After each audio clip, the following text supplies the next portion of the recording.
പറയണമെന്ന് മനസ്സിങ്ങനെ പറയുന്നുണ്ടല്ലേ. ബട്ട് പറഞ്ഞാൽ ആ ബന്ധം മുറിഞ്ഞു പോകുമെന്ന് വിചാരിച്ചിട്ടാണോ?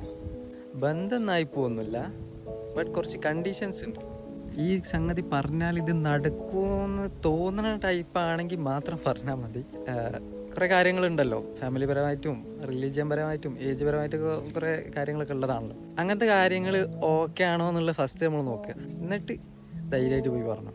അല്ലാതെ ഇപ്പോൾ നടക്കൂലെന്ന് തോന്നുന്ന കാര്യത്തിൻ്റെ വീത്താലെ നമ്മൾ തൂങ്ങിയിട്ട് കാര്യമൊന്നുമില്ല. ഞാൻ അങ്ങനെ നേടിയെടുത്തിട്ട് വലിയ രസമൊന്നും ഉണ്ടാവില്ല. കാരണം നമ്മളെ ഫാമിലിൻ്റെ ഈ കുരുത്തും പൊരുത്തമൊക്കെ അല്ലേൽ പിന്നെ അങ്ങോട്ടേക്ക് മനസ്സമാധാനം സന്തോഷം ഉണ്ടാവില്ല. ബാക്കിയൊക്കെ ഉണ്ടാവും. പറഞ്ഞിട്ട് ഓക്കെ ആണെന്ന് തോന്നുകയാണല്ലേ, ധൈര്യമായിട്ട് മുന്നോട്ട് പോയിക്കോ. കാരണം എന്താ വെച്ചാൽ ഒറ്റ ലൈഫേ ഉള്ളൂ. അത് നമ്മൾ ഇഷ്ടപ്പെട്ടവരുടെ കൂടെ ജീവിക്കാൻ കഴിയുകയാണെങ്കിൽ അത് അത്രയ്ക്കും ബ്യൂട്ടിഫുൾ ആയിട്ടുള്ളൊരു കാര്യമല്ലേ. അതാണ്. എന്തായാലും രണ്ടാലൊന്നും നടക്കും. ഇതിനെക്കുറിച്ചൊരു ഐഡിയ കിട്ടുമല്ലോ. ഇതിങ്ങനെ കുറേ കാലം മനസ്സിൽ കൊണ്ടുവരുന്നിട്ട് കാര്യമില്ലല്ലോ, പറയണ്ടേ. അപ്പോൾ അതിൻ്റെ ഒരു തീരുമാനമായി കിട്ടും. ബന്ധം ഒന്നും മുറിഞ്ഞൊന്നും പോകുന്നില്ല, അതൊന്നും ടെൻഷൻ അടിക്കുന്നു വേണ്ട. അങ്ങനെ ഒരു സംഗതി പറഞ്ഞു വിചാരിച്ച് ബന്ധം മുറിഞ്ഞു പോകുന്ന ടൈപ്പ് ബന്ധമാണെങ്കിൽ അതത്ര സ്ട്രോങ് അല്ല എന്ന് മനസ്സിലാക്കാം. പിന്നെ രണ്ടാമത് പറഞ്ഞു കാട്ടി ചെല്ലരുത്. അത് പിന്നെ ഒരിക്കലും ഇറിറ്റേഷൻ ആവും. കാരണം നിങ്ങൾ ആ രീതിയിലല്ല കണ്ടെന്നുള്ളത് നമ്മൾ മനസ്സിലാക്കും.